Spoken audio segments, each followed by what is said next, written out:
So Germany's left-wing Die Linke party, which means the left one in German, I looked it up, is making a resurgence ahead of this year's elections after nearly disappearing off the electoral map. And there are some interesting lessons it offers to Democrats who want to get their party back on stable footing after their losses in November so they can be dancing more like these people right over here. Now, last year, Die Linke was written off as a dying party after one of their star politicians left to form their own populist movement.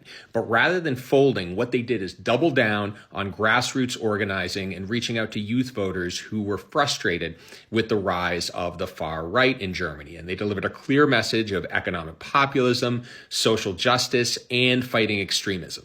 So the Democrats' left wing should just do what Die Linke did, right? Not so fast, because while forming a nascent political movement to challenge the status quo might be the thing you do in Germany, in America, our political system makes it all but impossible for minor parties to form and challenge major parties when they fail to deliver. As a result, all the different political factions in the United States are forced to either cram themselves into one of the two major parties or be left out in the cold. But more often than not, one faction becomes very dominant in the party, leaving the other factions unheard.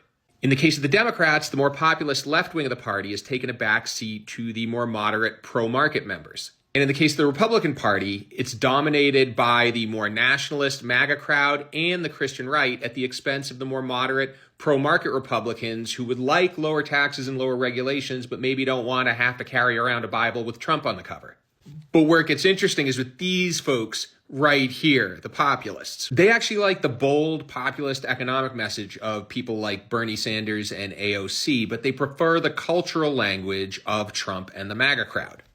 So back to the original question, what should the Democratic Party do? Well, the easy conclusion would be for the left wing of the Democratic Party to take a page from the MAGA playbook and aggressively primary moderates out of existence and take over the party.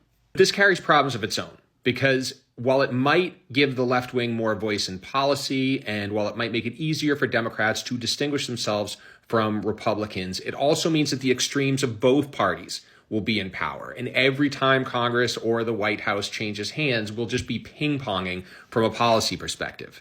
A better strategy would be to open up America's system of elections to make it easier for smaller parties to form and challenge the status quo.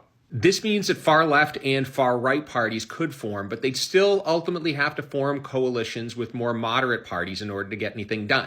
Now, a bill has been put on the floor of the House in the last two sessions of Congress to change our system and make it more like Germany's, allowing more parties to form. And in my mind, the timing couldn't be better. If you want to learn more, just Google Fair Rep Act or follow me. I talk about this stuff all the time.